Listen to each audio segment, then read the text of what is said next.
Assalamualaikum warahmatullahi wabarakatuh. Bismillahirrahmanirrahim. Alhamdulillahi rabbil alamin. Wa afdhalus salati wa atammu taslimi ala sayyidina Muhammadin wa ala alihi wa sahbihi ajmain. Rabbi shrah li sadri wa yassir li amri wahlul 'uqdatam min lisani yafqahu qawli. Subhanaka la ilma lana illa ma 'allamtana innaka antal alimul hakim. Allahumma akhrijna min zulumatil wahmi wa akrimna binuril fahmi waftah alaina bima'rifatil ilmi wa sahhil akhlaqana bil hilm waj'alna mimman yastami'una al-qawla fayattabi'una ahsana. Allahumma ati nufusana taqwaha wa zakkiha anta khairu man zakkaha anta waliyuha wa maulaha. Allahumma arinal haqqa haqqan warzuqna ittiba'ah wa arinal batila batilan warzuqna ijtinabah. Allahumma anfa'na bima 'allamtana wa 'allimna ma yanfa'una wa zidna ilman wa huda amma ba'd. Alhamdulillah, muslimin muslimat, hadirin hadirat yang saya hormati, moga-moga kita semua dirahmati dan diberkati oleh Allah Subhanahu wa taala, dan moga-moga kita semua dikurniakan oleh Allah Subhanahu wa taala kefahaman yang baik di dalam urusan agama sesuai dengan sabda junjungan Nabi kita Nabi Muhammad sallallahu alaihi wasallam, man yuridillahu bihi khairan yufaqihu fid din. Barang siapa yang Allah nakkan dengan dia kebaikan, nescaya Allah beri dia faham dalam urusan agama. Dan moga-moga kita semua dikurniakan oleh Allah Subhanahu Wa Taala akhlak yang mulia sesuai dengan sabda Nabi sallallahu alaihi wasallam, innama bu'istu liutammima makarimal akhlak. Hanya saja saya dibangkitkan demi untuk menyempurnakan kemuliaan akhlak. Alhamdulillah, malam ni insya-Allah kita akan menyambung pengajian kuliah Maghrib bulanan hari Selasa yang keempat anjuran Surau Bukit Mulia, menggunakan kitab Kekeliruan Umat. Inilah jawapannya, susunan Al-Fadhil Ustaz Mahathir bin Haji Jul hafizahullah ta'ala wa nafa'ana bihi wa bi'ulumihi fid dharaini amin. Menggunakan cetakan yang terbaru, kita sampai ke muka surat 37, iaitu kita akan menganalisis satu slogan yang kerap dilaungkan oleh golongan yang anti kepada bid'ah hasanah. Anti pada bid'ah itu bagus, tetapi sebagaimana saya telah diterangkan sebelum ini, para ulama tidak mengharamkan sesuatu perkara baharu semata-mata kerana ianya baharu. Tetapi perkara baharu itu diharamkan apabila ia bercanggah dengan hukum, yakni bercanggah dengan Al-Quran, Sunnah, Ijma', Qiyas dan lain-lain sumber hukum. Tapi semata-mata kerana baharu itu tidak dilarang. Maka perkara baharu yang tidak bercanggah dengan syarak itulah diistilahkan oleh sebahagian ulama sebagai bid'ah hasanah. Jadi mereka yang anti kepada bid'ah hasanah, mereka tetap menolak dengan dakwaan mereka perkara itu tidak dilakukan oleh generasi salaf. Generasi awal umat Islam tak buat pun. Misalnya sambutan Maulid Rasul, untuk orang yang anti kepada sambutan Maulid, dia kata mana ada Nabi SAW buat sambutan Maulid. Khulafa ar-Rasyidin, Sayyidina Abu Bakar, Sayyidina Umar, Sayyidina Uthman, Sayyidina Ali radhiyallahu anhum ajma'in, tak ada pun yang buat sambut Maulid. Dan generasi selepas itu pun tak ada. Lalu dia datangkan kaedah, lau kana khairan la sabaquna ilaihi. Kalaulah perkara itu baik, tentulah mereka ni, yakni generasi salaf, terlebih dahulu melakukan. Mungkin kalau orang Kedah dia tu, depa awal lagi buat lah. Kalau bagus, depa awal lagi buat dah. Pasal apa depa tak buat? Tu tandanya benda tu tak bagus. Mungkin itulah kesimpulan daripada kaedah tadi. Cuma yang disebut oleh Ustaz Mahathir di sini adalah lau kana khairan ma sabaquna ilahi. Itu berbeza, tapi ini yang diambil daripada ucapan orang musyrikin yang dirakamkan di dalam Al-Quran. Nanti kita bincangkan insya-Allah. Soalan, dari manakah asalnya kaedah ini dan apakah pandangan ulama tentangnya? Baik, jawapan. Bagi pendapat yang tidak menerima bid'ah hasanah, maka potongan slogan tadi, ayat tadi, laukana khairan lasabaquna ilaihi, itu bererti sekiranya perbuatan baharu itu baik, tentulah mereka, yakni para sahabat, tak pun tabi'in, tak pun tabi'in, tentulah mereka-mereka inilah yang lebih dahulu melakukan berbanding dengan kita. Bila mereka tak buat, itu tandanya benda itu tak baik. Itu kesimpulan yang mereka lakukan. Jadi sebagai jawapan kepada pernyataan di atas, ini kita analisis secara ilmiah, secara sentimen cukup meyakinkan. Buat apa kita buat? Khulafa' ar-Rasyidin pun tak buat. Kalau kita kata kita sambut Maulid Rasul untuk menzahirkan ingatan kita, kasih sayang kita kepada Nabi SAW. Habis itu Khulafa' ar-Rasyidin lagi kasih kepada Nabi. Mereka lagi sayang kepada Nabi. Mereka pun tak buat. Jadi kita terangkan di sini, kaedah tadi atau slogan tadi bukanlah satu kaedah fiqh yang dipegang oleh ulama usul. Ulama usul di sini maknanya pakar-pakar yang ada kemahiran untuk istinbat, keluarkan hukum hakam daripada sumber, atau dipanggil dengan nama mujtahidin, dipanggil juga sebagai usuliyun, ya. Pakar usul maknanya keluarkan hukum daripada sumber. Mereka tidak berpegang dengan kaedah sedemikian. Kenapa? Kerana jangankan kata yang ditinggalkan oleh para sahabat, bahkan yang tidak dilakukan oleh Rasulullah SAW pun belum tentu haram. Bukan arti, kalau Nabi tak buat, mana haram. Tidak demikian. Itu insya-Allah kita akan bincang secara terperinci dalam bab yang kedua nanti. Kat sini kita hanya nak fokus kepada dakwaan kononnya. Kalau sesuatu perbuatan itu tidak dilakukan oleh generasi salaf, berarti itu bukti perbuatan itu tidak baik. Pertama, ini bukan kaedah fiqh yang dipegang oleh para ulama usul. Dan ungkapan ini tidak boleh dijadikan sumber hukum untuk menilai sama ada boleh atau tidak, ataupun bid'ah dengan arti kata sesat atau tidak sesuatu amalan. Kerana terbukti generasi salafus soleh sendiri, mereka juga melakukan sesuatu yang tidak dilakukan oleh generasi sebelum mereka, asalkan mereka menilai perkara itu baik. Mana itu sikap salaf sendiri. Kita dah beri contoh dalam kuliah yang lalu, pengumpulan Al-Quran oleh Sayyidina Abu Bakar radhiyallahu anhu. Asalnya Quran itu kan tertulis di sana sini. Apabila Sayyidina Umar radhiyallahu anhu memerhatikan bahawa orang yang menghafal Al-Quran ramai mati syahid dalam peperangan, maka dicadangkan pada Sayyidina Abu Bakar radhiyallahu anhu supaya Al-Quran yang tertulis di sana sini itu dikumpulkan dalam satu mushaf, supaya kalau jadi apa-apa pun kepada yang menghafal Al-Quran, ini ada, ya, Al-Quran yang autentik. Jadi ini tidak dilakukan oleh Nabi sallallahu alaihi wasallam.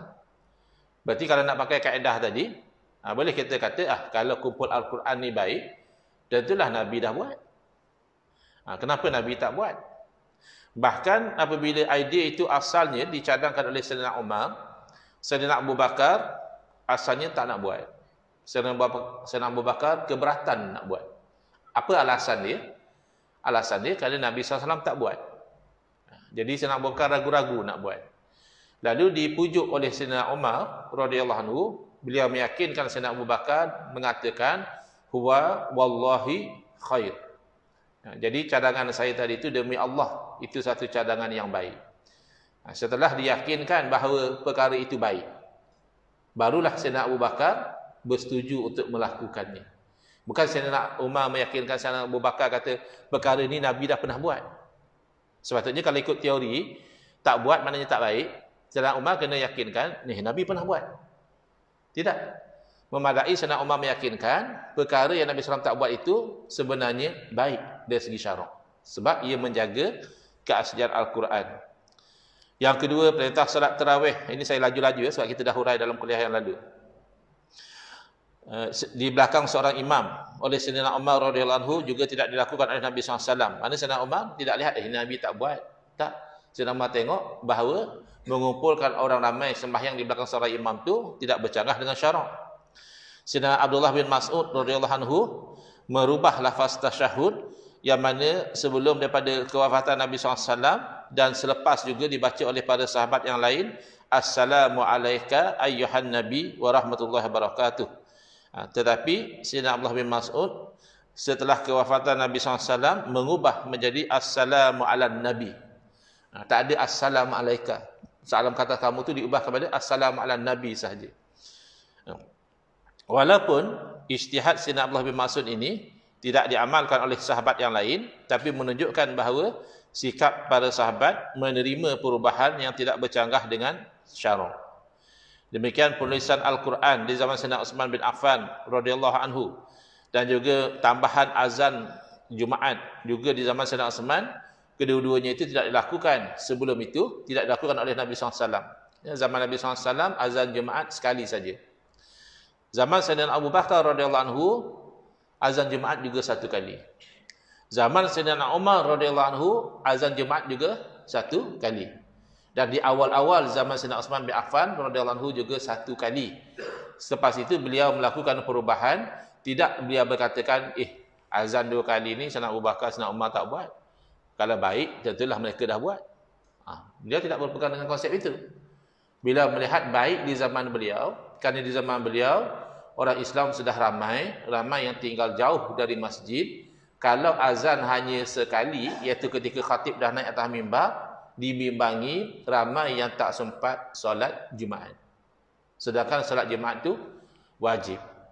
Jadi Sayyidina Uthman membuat satu inisiatif menambah azan awal lagi, supaya orang yang berniaga yang jauh dari masjid dengar azan pertama tu, dah tahu waktu Jumaat dah hampir, mereka tutup kedai, bersiap dan sebagainya, dan mereka tidak ketinggalan menunaikan fardu Jumaat. Demikian Sayyidina Ali radhiyallahu anhu mencipta selawat sendiri ke atas Nabi SAW. Zaman kita ni ada orang kata tak boleh, hanya boleh selawat Ibrahimiyah. Ini menyempitkan amalan yang luas. Selawat ini dengan selawat Ibrahimiyah bagus, itu warid daripada Nabi SAW, tetapi tidak berarti dengan selawat lafaz yang lain tidak boleh. Berartinya sahabat sendiri melafazkan selawat dengan lafaz sendiri, bukan lafaz yang diajar oleh Nabi SAW. Dan lain-lain lagi. Jadi ini menunjukkan bahawa sikap salaf sendiri tidak menolak sesuatu amalan semata-mata kerana ia baharu. Mereka akan pastikan, mereka akan berijtihad, adakah baharunya itu bercanggah dengan syarak, lalu mereka akan tolak, atau baharunya itu tidak bercanggah dengan syarak, lalu mereka akan lakukan, ataupun mereka akan benarkan.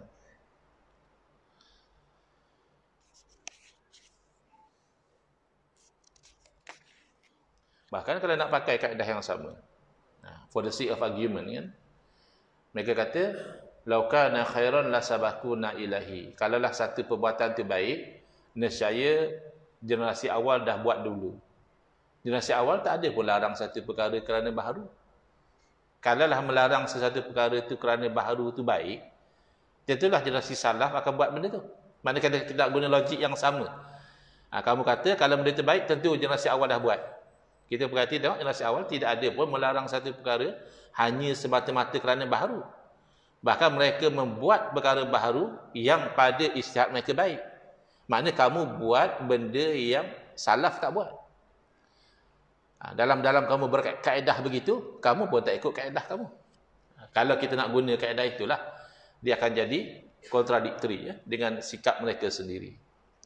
Dan ungkapan sebegitu ada resemblance, ada iras-iras dengan sikap orang kafir musyrikin. Kerana baik tak baik sesuatu tidak bergantung kepada siapa yang buat, tapi bergantung kepada kayu ukur. Tapi kalau Nabi SAW yang buat, itulah kayu ukur dia. Sebab perbuatan Nabi adalah sumber hukum. Tapi secara umum, Ya. Baik tak baik sesuatu perkara bukan kalau orang ni buat baik, kalau orang ni buat tak baik. Tidak. Perbuatan itu sendiri baik ke tidak? Baik atau tidak itu bergantung kepada Quran, sunnah, ijma', qiyas dan lain-lain sumber hukum. Jadi atas nama sunnah tadi, perbuatan Nabi SAW secara umumnya adalah baik untuk kita ikuti. Kecuali yang khususiyah. Yang khususiyah Nabi SAW itu untuk Nabi baik, tapi untuk kita tak baik untuk kita ikuti. Seumpamanya berkahwin serentak lebih daripada 4 orang. Itu khususiyah untuk Nabi SAW seorang sahaja. Maka kalau kita kata Nabi buat kan, Nabi buat berarti baiklah. Jadi dia nak kahwin 6 orang, 7 orang sekaligus, tak boleh. Tapi secara umum yang bukan khususiyah, yang dilakukan oleh Nabi SAW itu berarti baik, kerana perbuatan Nabi termasuk sumber hukum. Tapi yang Nabi tak buat bukan sumber hukum, beza tu. Yang Nabi buat sumber hukum, menunjukkan bahawa perbuatan itu paling tidak boleh buat. Mungkin sunat buat, mungkin wajib buat. Tapi kalau Nabi SAW tak buat satu perkara, belum tentu menunjukkan perkara itu haram dan sebagainya. Kena tengok dalil yang lain. Baik. Jadi sikap mengukur kebaikan sesuatu perbuatan itu semata-mata melihat siapa buat, siapa tak buat, ini ada persamaan dengan sikap orang kafir musyrikin. Ketika mana mereka nak menolak dakwah Nabi SAW, mereka tak boleh berhujah secara ilmiah bahawa dakwah Nabi ni batil. Dia tak boleh kata bila Nabi SAW menyeru sembah Allah tu, menyembah Allah tu tak betul. Dia tak boleh buktikan. Bila Nabi SAW suruh tinggalkan sembah berhala, dia tak boleh buktikan bahawa sembah berhala tu bagus. Dan seruan yang lain jelas, suruh hubung silaturahim, hormat pada ibu bapa, tunai janji.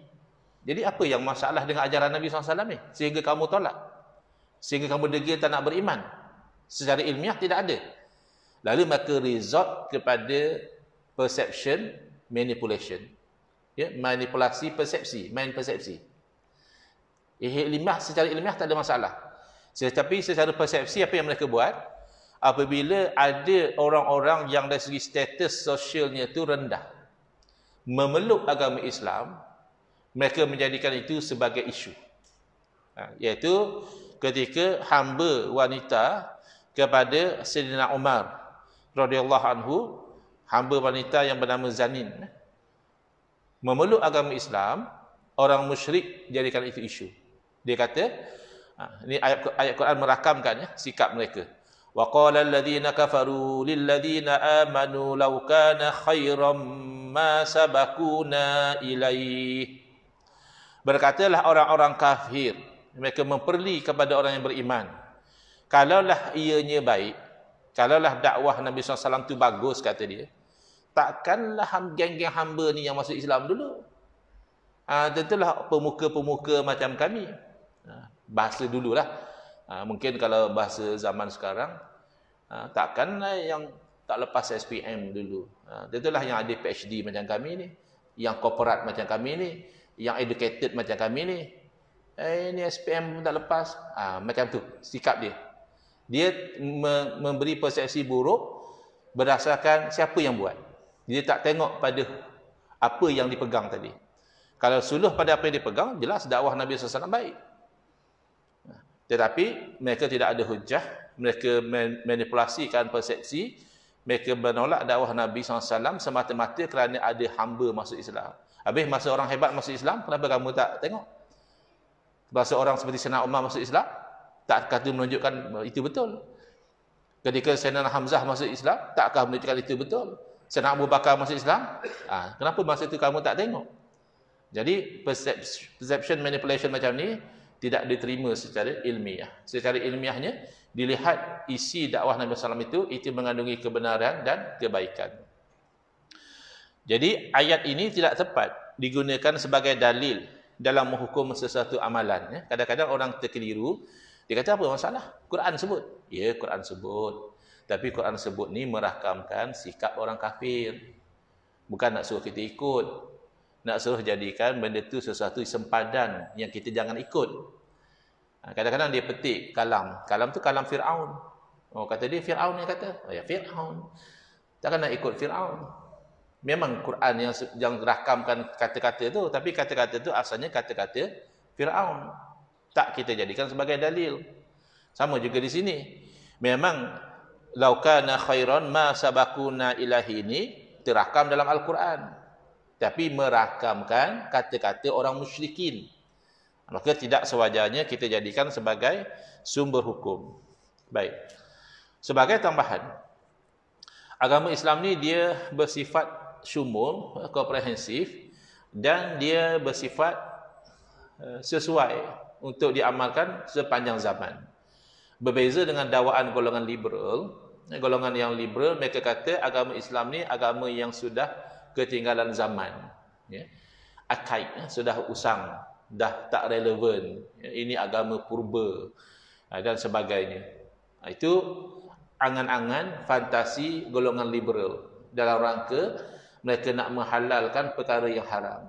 Mereka nak justifikan kehendak hawa nafsu dia kena buang agama dulu. So, nak secara ilmiah apa masalah dengan agama? Tak ada masalah. Maka dia create persepsi. Dia kata agama-agama ni benda kuno. Di zaman sekarang dah tak sesuai. Tidak demikian ya. Kita berpegang agama Islam ini sesuai diamalkan sehingga ke hari kiamat. Maka tak bolehlah asal baharu diharamkan. Asal baharu diharamkan berarti akan jadi rigid. Agama itu akan jadi tak kompatibel sebab perubahan berlaku. Maka agama itu kekal relevan kerana perkara baharu akan diukur dahulu dengan kaedah agama, barulah diberi hukum. Bukannya asal baharu haram. Asal tak ada zaman Nabi tak boleh. Bukan begitu. Tapi kalau baharu dan bercanggah dengan hukum, misalnya mereka selalu kata, oh macam tu senanglah orang reka-reka ibadah. Reka ibadah, siapa kata boleh? Ibadah tak boleh direka-reka. Semahyang, bagus tak? Bagus. Berapa solat fardu? 5 waktu. Kita kata saya nak tambah lagi, nak reka lagi 4 solat fardu, biar jadi 10 solat fardu. Ya tak boleh. Itu jelas. Tapi yang dianggap reka tu sebenarnya bukan rekaan. Yang dianggap reka misalnya berdoa beramai-ramai lepas sembahyang. Tu rekaan kata dia. Siapa kata? Berdoa lepas sembahyang dianjurkan. Kerana itu yang dimaksudkan dalam hadis Nabi SAW, waktu yang mustajab doa antaranya adalah pada selepas solat. Dan bila Nabi SAW memberi anjuran doa lepas solat, Nabi SAW tidak menetapkan mesti doa ramai-ramai atau mesti doa seorang-seorang. Maka doa seorang-seorang boleh, tak ada masalah. Dan doa ramai-ramai juga boleh, tidak ada masalah. Bahkan disokong oleh dalil umum, yang mana Nabi SAW memberitahu, tidaklah satu kumpulan itu berkumpul, dan sebahagian berdoa, sementara sebahagian yang lain menaminkan, melainkan Allah Ta'ala memperkenankan doa mereka. Jadi ini bukan rekaan. Ya, doa ramai-ramai lepas solat bukan rekaan. Ia masih terpayung dengan dalil umum. Ni nak masuk bulan Ramadan. Tempat kita biasanya, bila bulan Ramadan, solat tarawih, kita berselawat. Selang-selang tarawih. Ya ini yang dia kata rekaan. Mereka mana ada Nabi selawat selang tarawih? Lah. Selawat, dia kena faham, ibadah yang umum. Nanti kita akan masuk dalam bab yang ketiga nanti, jenis ibadah. Ibadah yang umum, kamu tak boleh sempitkan sesuka hati kamu. Bila Allah berfirman, innallaha wa malaikatahu yusalluna 'alan nabi, ya ayyuhalladzina amanu sallu 'alaihi wa sallimu taslima. Wahai orang beriman, hendaklah kamu salawat dan salam ke atas Nabi. Allah tidak tetapkan masa. Berarti bila-bila masa boleh selawat. Bezakan dengan solat. Solat Allah wajibkan dan Allah wajibkan sekali dengan masa. Maka tak boleh kita pandai-pandai alih masa tu. Sembahyang Zuhur pukul 10 lah, tenang sikit. Pukul 1 lebih tu kalau kabut nak lunch lagi, nak apa lagi. Sembahyang siap-siap pukul 10, nanti tengah hari tinggal nak lunch saja. Kan baik macam tu? Tak baik. Kerana sembahyang ada waktu dia. Jadi sekarang ni oleh kerana subsidi haji pun ikut grup. Kalau yang grup apa tu bukan B40 tu mahal. Susah kita haji di Putrajaya je lah. Yang penting niat kita ikhlas kerana Allah. Tak ada. Haji mana boleh jangan kata di Putrajaya. Haji di Madinah Munawwarah pun tak boleh. Padahal tempat suci kan, Madinah tempat yang suci. Tapi haji di Madinah tak boleh. Tapi beza selawat selang tarawih itu terpulang. Masih selang tarawih itu termasuk waktu yang dibenarkan selawat.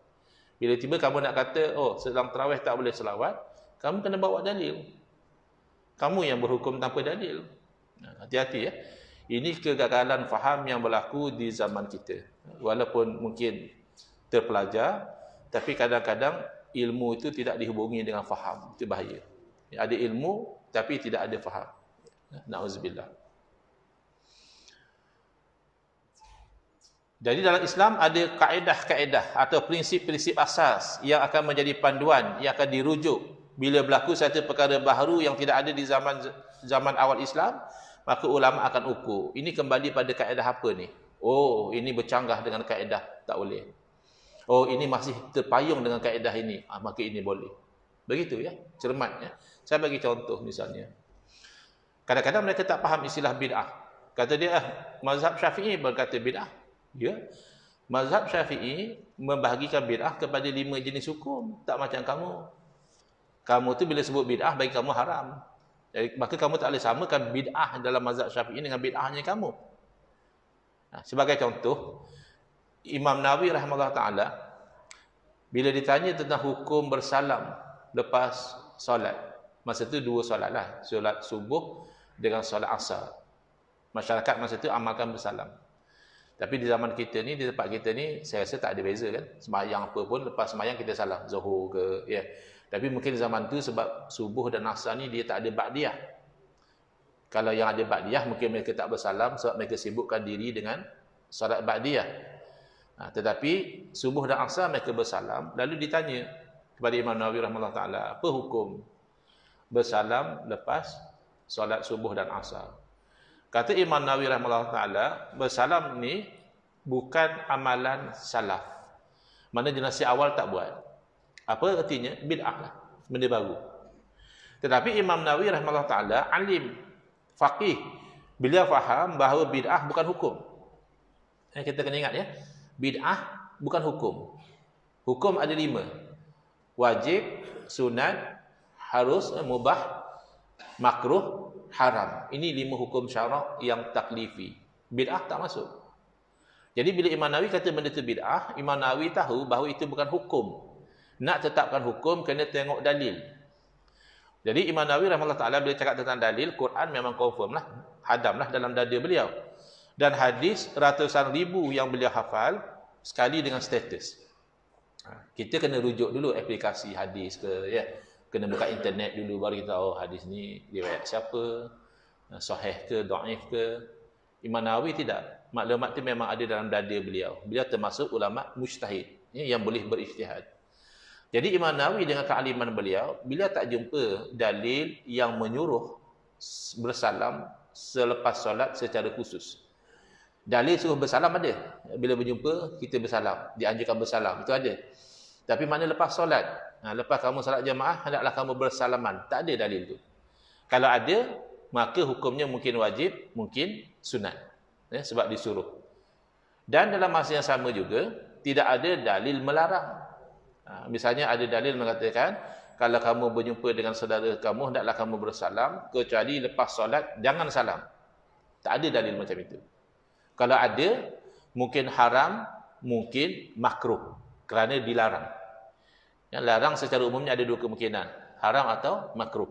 Suruh secara umum, wajib atau sunat. Dalil menyuruh tidak ada, dalil melarang tidak ada. Tenafi wajib dan sunat, tenafi haram dan makruh. Tinggal satu lagi hukum syarak namanya harus. Lalu Imam Nawawi rahimahullah ta'ala berfatwa, bersalam lepas solat adalah bid'ah yang hukumnya adalah harus. Boleh nak bersalam, boleh juga tak mahu bersalam.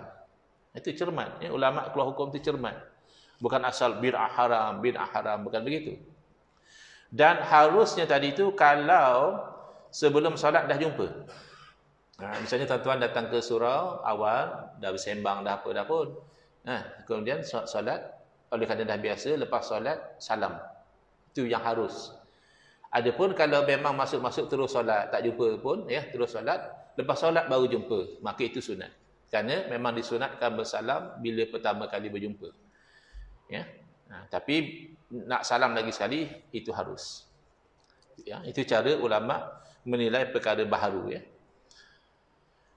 Tidak semestinya perkara yang tidak dilakukan oleh Nabi SAW dan para sahabat adalah haram atau bid'ah dalalah. Perkara ini telah disebutkan sebelum ini dan akan dibincangkan dengan lebih mendalam dalam tajuk At-Tarku, iaitu berarti perbuatan yang ditinggalkan oleh Nabi SAW. Baik.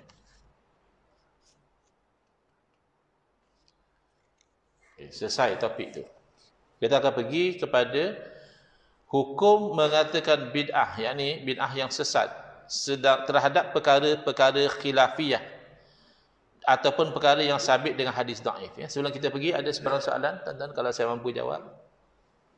Silakan. Kita ada masa 6 minit lagi. Lebih kurang. Ada? Baik.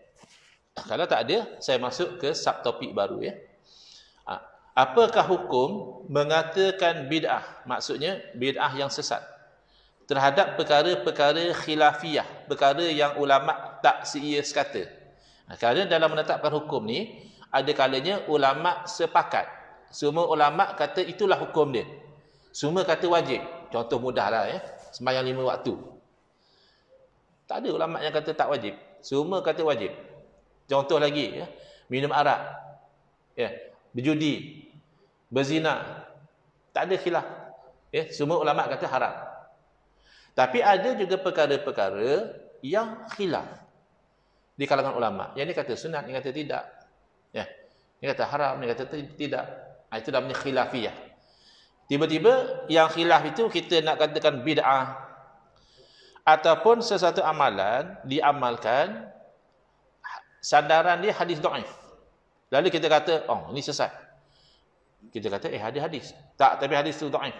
Oleh kerana hadis itu dhaif, kamu buat sesat. Apa hukum? Baik, jawapan. Syekh Dr. Abdul Malik bin Abdul Rahman As-Sa'di hafizahullah ta'ala, iaitu seorang tokoh ulama yang terkenal di Iraq dan penulis kitab-kitab dalam pengajian Islam, apabila ditanya tentangnya menjawab, termasuk di dalam kesalahan yang nyata. Ini terjemahannya. Apabila menetapkan hukum sebagai bid'ah sesat ke atas perkara yang para ulama tidak seia dan sekata mengenainya dari sudut sabit, yakni wujud atau tiadanya, atau daripada sudut kuat dan lemah dalilnya. Okay. Contoh yang mudah, isu membaca doa kunut subuh. Sebab tu ini isu tu tak payah bincang dah, kecuali dalam bentuk mengajar. Tapi untuk orang yang dah tahu, tak payah bincang, sedia maklum hukumnya khilaf di kalangan para ulama semenjak dahulu. Ya, ulama-ulama yang hebat, Imam Abu Hanifah, Imam Malik, Imam Syafi'i, Imam Ahmad bin Hanbal rahmatullahi alaihim ajma'in. Ini semua ulama hebat, mujtahid. Bahkan sebahagian berguru dengan sebahagian yang lain. Pun tak seia sekata. Ya. Secara ringkas, mazhab Abu Hanifah dan juga Ahmad bin Hanbal mengatakan tidak sunat, sementara mazhab Maliki dan Syafi'i mengatakan sunat. Cuma mazhab Malik baca sebelum rokok. Mazhab Syafi'i baca selepas bangkit daripada rokok, ya, kunut subuh. Selesai. Berarti masing-masing beramal lah mengikut mazhab mana yang dia belajar dan dia taklid. Tiba-tiba ada orang kata, oh, yang baca kunut subuh tu bid'ah. Memang berlaku, ya. Ada satu orang dia share dalam Facebook dia, alhamdulillah kata dia, syukur kepada Allah Subhanahu Taala, akhirnya saya berjaya juga meninggalkan kunut subuh. Beria. Kalau berjaya meninggalkan isyak okok boleh tahan, ya. Ada juga ulama kata haram, ada kata makruh, dua-dua pun baguslah kalau tinggal. Ini meninggalkan kunut subuh, apa cerita pula? Bersyukur sangat. Sebab dia difahamkan dalam otak dia bahawa kunut subuh tu bid'ah, sesat. Jadi dia tinggal benda sesat, dia syukur. Saya ada bersembang dengan brother Lim Joy Sun, dia mu'allaf masuk Islam. Orang kata dia Wahabi. Jadi saya sembang dengan dia. Dia kata dia bukan actually ikut Wahabi sebagai satu ideologi, bukan. Tapi dia tak faham. Dia difahamkan oleh orang yang dikenal bahawa kunut subuh tu bid'ah. Jadi dia ikut. Jadi kita dengar, Wahabi dia ni. Wallahualam lah, saya tak pastilah pendirian sebenar dia. Tapi dalam isu kunut subuh dia kata, lepas 10 tahun baru dia tahu bahawa kunut subuh tu adalah khilaf, dia kata. Itu pun sebab dia mengaji, dia belajar dengan satu syekh daripada luar, Syekh Nuruddin Lemu nama, yang ajar usul fiqah, yang ajar maqasid syariah. Baru dia tahu yang selama ni dianggap bid'ah yang sesat tu sebenarnya benda khilaf. Jadi tak ada masalah. Yang bertaklid dengan mazhab mengatakan sunat seperti mazhab Syafi'i, baca sunat, baca dapat pahala. Bertaklid kepada mazhab yang kata tak sunat, tak payah baca sebab tak sunat. Tapi nak beria membid'ahkan salah satu, tak boleh. Ada satu golongan di tempat yang orang baca kunut subuh seperti di Malaysia, Indonesia, dia kalut kata dalil yang kuat adalah tak baca. Tapi di Pakistan, di Bangladesh, golongan yang sama, di sana Hanafi tidak baca kunut subuh, dia sibuk pula kata sebenarnya yang sunnah adalah baca kunut. Siapa tak baca kunut subuh, dia telah mengabaikan sunnah. Padahal benda itu tak boleh bergaduh, benda khilaf tetap khilaf. Pandangan kita kata ini yang kuat, ini yang tak kuat, tidak mengubah khilaf itu. Kerana khilaf itu di kalangan ulama-ulama yang mujtahidin. Wallahu a'lam. InsyaAllah kuliah akan datang kita sudah boleh buat kesimpulan tentang tajuk bid'ah. Bismillahirrahmanirrahim. Alhamdulillahirabbil alamin, wassalatu wassalamu ala asyrafil anbiya'i wal mursalin wa ala alihi washabbihi ajma'in. Allahumma shrah sudurana wa ahsin akhlaqana wa azim ujurana wa nawwir qulubana bi nuri hidayatika kama nataqaddu bi nuri syamsika abadan abada. Allahumma anqulna min dhulil ma'siyati ila izzi ta'ati ya arhamar rahimin. Wa sallallahu ala sayidina Muhammadin wa ala alihi wasallam. Walhamdulillahirabbil alamin. Amin ya rabbal alamin. Wal afu minkum.